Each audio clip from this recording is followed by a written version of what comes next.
In the dark kingdom of secrets, hidden from the world, the wind whispers softly, lifting gray shrouds of fog over the dull plains. It was here, in the heart of immense melancholy, that a girl named Lianna found her refuge, whose courage and will grew by leaps and bounds with each new threat of fate. Her heart beat faster, filling her chest not with fear, but with a surge of frantic joy. This surge of thirst for the unknown and dangerous was like the mysterious dance of a storm in the depths of the soul. Lianna's hands, shaking chaotically from the tension of the previous battle, weakened. However, her will did not allow her to stop, because the road to her goal beckoned forward like a beacon in the darkness of the night. Her steps were slow and calculating, and mysterious shadows swayed around her in an autumn masquerade. The bark of a faithful wolf broke the silence, distracting her from the illusory picture of fear and the mirage of danger. He was a divine creation, the very wolf who brought protection and refuge to Lianna in these vast, mysterious lands. A quiet rustle to the right made Lianna freeze. Her gaze slid and came across a mirror, entangled in bloodstains, the reflection in which instantly attracted her gaze. Her eyes reflected the grin of battle, but she also saw destruction, and the beautiful harmony of life and death, and the greatness of this universe in its most tragic and poetic nuances. The blood, once a rich scarlet, has now taken on a rich brown hue, washing the path of life and death, turning into a sacred elixir of self-sacrifice. This aroma, both bitter and addictive, filled the air like the crystallized essence of existence itself. Lianna stepped forward, succumbing to the will of temptation, the threads of which pulled her towards her cherished goal. Her eyes anticipated what was to come, and her legs, as if of their own free will, led her to the next test of fate. Yes, here it is in front of her. The meal of inevitability, a table of dark oak, characterizing the infinity of eternity, like a black mirror tearing down the boundaries of reality and the body, the last symbol of this displacement. World, doomed, helpless, tightly bound by fate, like with ropes. It was silent about its fears and prayers, about its last desire for life. A voice, brighter than the wound, now laced with fatigue, instantly froze on Lianna's lips. The words of the destroyer, the helper, were like parting words for her on the way to the next chapter of her destiny. The eyes gradually opened, peering into the familiar picture of existence and non-existence. The sound of footsteps on the floor grew louder, as if the night had caught the echo and made a path for them through the darkness. Moment after moment, warmed by sighs, bloody trails painted a map of pain and relief on the floor. In this room reigned not only death and life, but also rebirth. The concentrated palms of the seeker of beauty smoothly lay on the handle of a sharp instrument, an instrument of change. Everything in this room was part of his creation, vows made not to fate, but to himself. The moon daughter, as he called the female body on the table, was his canvas, on which, from flesh and blood, he created a picture of the greatest art. Life is life, and every breath she took was music for him, the last chord before the end of the symphony. The room smelled of honey and iron, at once sweet and pungent, like death itself. He took a deep breath, and each breath made his heart beat faster. It was more than just a process. It was a sacred rite. He lustfully waited for the moment when everything was completed, to fill the void beyond ordinary consciousness. Finally, the woman's breathing became very rare, and her eyes lost all shine, like the last light of a star fading in endless space. The seeker raised the instrument higher. His hand did not waver. He knew that his art was the art of liberating the soul from the shackles of the world, where suffering is only a shadow before the sunrise of eternity. Goodbye, sounded in the room like an echo of the past, as if someone was saying goodbye to a dying soul. The light of the candles flickered in the dance of death and life, creating on the walls running shadows of either hidden or obvious horror of the living. Steps again. Now, in the opposite direction, to the door, the harbinger of freedom. The seeker had fulfilled his duty. Now a new goal awaited him, a new page of history drawn on the body of time. The drops of blood on his clothes were like a seal, proof of his service. Icy shards of wind slid along the walls of the gloomy room, where the echo of the Endbringer's last actions reverberated in silence. The blossoming soul of a woman, Until that moment, a prisoner of her iron body began to see clearly, finally seeing the path to absolute freedom. Soon, the Endbringer whispered quietly, calming his voice as the sudden sound of shackles breaking filled the air. A quiet sigh swept through the body, as if feathers touched every nerve through which so much pain had once passed.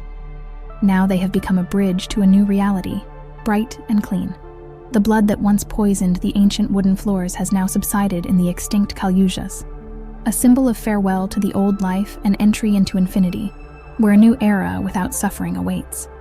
The destroyer looked at the bloody ring surrounding the bodies on the table and bowed his head in a sign of incomprehension. What a pity that everything will be forgotten, he thought. This beauty, this act of creation and destruction, this dance between the theme of what was and what will be. He stood up and carefully wiped his bloody hand on his black apron, returning the instrument to its original place. After this, with a reverent assessment of his work, he placed a small plaque in the shape of an angel, which was also called the Medallion of Providence, on the festive heart of the doomed body. It was night outside, and the stars looked down from the heavens, respectfully observing the actions of the Endbringer. He looks at the sky, as if expecting approval or prohibition, but everyone remains the same as before, silent and patient. Taking a deep breath and giving a slight nod to the star, the Endbringer left the room. The wind blew in his face, bringing news of a new beginning.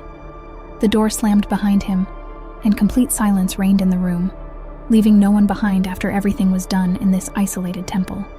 Soon, the Endbringer whispered quietly, calming his voice as the sudden sound of shackles breaking filled the air.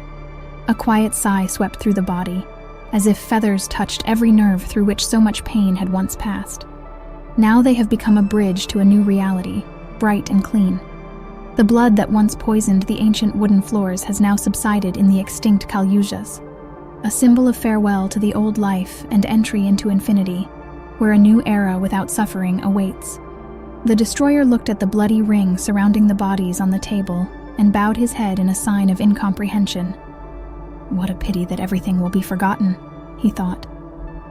This beauty, this act of creation and destruction, this dance between the theme of what was and what will be. He stood up and carefully wiped his bloody hand on his black apron, returning the instrument to its original place. After this, with a reverent assessment of his work, he placed a small plaque in the shape of an angel, which was also called the Medallion of Providence, on the festive heart of the doomed body. It was night outside, and the stars looked down from the heavens, respectfully observing the actions of the Endbringer. He looks at the sky as if expecting approval or prohibition, but everyone remains the same as before, silent and patient. Taking a deep breath and giving a slight nod to the star, the Endbringer left the room. The wind blew in his face, bringing news of a new beginning. The door slammed behind him, and the room fell into complete silence, leaving no one behind after everything was done in this isolated temple. The golden rays of sunset, the last light of the passing day, slid across my cheeks, drying the tears that burned my skin. I looked into space, lost in worlds, where the only way was provided by a transparent sphere, my bridge between realities, and even the warmth of the fading light could not disperse the cold that crept into the soul after each touch of the mysterious. Kostya stood next to me, his hand almost touching me, as if accusing me of the inviolability of my pain. She remained mine, and only mine, despite the words of support offered. Exactly, he repeated, as those often say who have been taught to value presence, but do not understand how to share absence. The medallion on the floor, motionless and cold, seemed to be watching us with its unwarm gaze, a symbol of life that left us in agony and flowed away through the cracks of fate. Alexander Svit, a former major and detective by vocation, full of understanding and sympathy, took the medallion and handed it to the woman whose name was taken away by history. She accepted it as if she had accepted without pain the provincial value of the promised world. Destroyer. His image froze in my memory like frost on glass when the major ordered Kostya to show the photographs. One face after another is a gallery of pure violence, and I looked through them as if I were turning the pages of a book containing the crimes of each of them. The killers had their own faces, their own aggression, their own bloody signatures. He My voice was quiet but decisive. My finger pointed at the image that echoed unnaturally in my memory. Unbearable fragments of the previous chapter floated out from there, causing such a feeling of horror that it was impossible to cope with it. Alex Lunn named the name, the key to all the locks of this dark story. This confirmation brought relief, but it also brought a new burden. Only minor formalities remained: signatures on papers, living traces on documents. I stood up faster than I expected, trying to run away from the shadow that had spread across the room. But my body let me down. My legs suddenly gave way, and I almost fell if it weren't for Kostya, a decisive support in this unstable world. He supported me, taking me to the office, where the shine of the leather sofa seemed like an oasis after the sleepless desert. "Coffee?" he suggested, his voice full of concern, but I wanted something stronger to drive away the visions. And so, sitting on the couch and drinking strong coffee, for the first time I felt that I could continue. "And because I began, and Kostya complimented this thought. The murders, the cuts, the final picture of his art. All of this was now written down, named, and even if I was pounding the air with fear, I knew it was important. "It's hard," I admitted.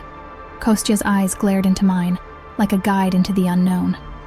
"It's hard, but unbearable," I continued, "because the path I chose was mine, ours, and we had to go through it." Lianna wearily squeezed her shoulders, realizing that the shadow of horror and pain from today's events had not left her for a long time. She looked at Kostya with gratitude. His presence, perhaps unknown to himself, was her support in this chaos of horror and humanity. He met her gaze, and something warm and joyful instantly flashed deep in his eyes, instantly dissolving the evening coolness. "Remember how we found ourselves in a similar situation last year? As soon as I saw you, my heart began to beat at an accelerated pace, but not from fear or pain. Something pulled me to you, and I didn't know why then," he said, and although his voice sounded quietly, every word seemed weighty and sincere. Her gaze became softer, and Lianna felt these memories tug at her heart. "I felt the same," she admitted, and her lips involuntarily twitched into a half-smile. The office door swung open, and Alexander Svit unleashed a stream of his bewildered and surprised words on Lianna, but she was already somewhere far away, in natural thoughts about Kostya, about those random moments of serenity that they planned to steal from under the nose of fate. When the captain walked out of the cabinet, his outline, his profile, even as he wiped his hands on his trousers, all of this significantly compressed Lianna's story about the man who had become more than just a colleague to her. Something about his silent image made her want to open up, to share the deep pain she had to carry with her after today. After talking about the destroyer and meeting again with the women who helped find the killer, Kostya and Lianna went home together. In the silence of the night city, they walked side by side, each immersed in their own thoughts. When Kostya suddenly stopped, Lianna saw a shadow of pain on his face. "After that day when you got into trouble and I rushed to your aid ... in the accident," he answered quietly, but there was a hint of worry in his voice. "No one is worried that it will leave such consequences." Lianna walked up to him, touched his hands as a sign of gratitude and support, feeling his warm cover under her fingers. "You risked everything for me, Kostya. Kostya closed his eyes for a moment, as if driving away the foggy pain that had thickened around us. "A month ago, there was a robbery on the street, remember?" he said in a tired voice, opening his dark eyes, in which the duty presence of courage was clearly visible. "There was a fight. My head remembers every blow." He tried to smile, but the smile was more short, a fleeting problem. Lianna moved closer to him. She could almost feel his pain reflected in her natural senses. Her hand, despite the wet air in the evenings, seemed hot on his cold forehead. "You always try for everyone," she said. "When will you take care of yourself?" Kostya understands, admitting that she is right. "Maybe when I solve the last crossword puzzle of my life," he replied, trying to return the relationship to its former ease. Lianna pulled away, and they continued on their way to the car. This brief conversation added questions to their limitations, points of fragility and strength at the same time, theses about what was not said out loud but remained hanging between them. Sitting in the car, only the noise of the wipers and the steady hum of the engine accompanied them. Lianna looked at Kostya, at his profile, carved in the orange reflections of ordinary lanterns, and realized that every day her demands on this man were changing. Like his presence in each of her visions of the destroyer, as if fate were writing their story, the echoes changed lines. "I think," she began, but Kostya interrupted her, deciding to express what he had been keeping in himself for a long time. "Lianna, I can't stand next to this anymore," he said, stopping his car in the driveway of her house. "We need to talk about what's going on between us." Her eyes searched for his gaze in the fog of the passing day. She had known this for a long time, ever since their gazes first crossed in the Major's office, and although the work mixed their worlds, creating a mystical union, only now did they find the strength of this people within themselves. Lianna's words froze in the air. After all, definitions do not require clarification when reflections occur in two souls in the same way. "I'm also thinking something, Kostya, and I'm afraid of these emotions." Her lips trembled with the revelation that befell her. Kostya took her hands in his. "We will get through this together. Just as you help another with your gift, we helped each other. We're in this together, Lianna." The car door closed behind her, but the reflection of her figure remained in his thoughts. When he left, only two hearts remained on the silver screen of the night, audible only by each other. And now that the matter with the destroyer was over, and her visions had subsided, all that remained was to begin a new story, their own story, where the past and the future were intertwined into the now.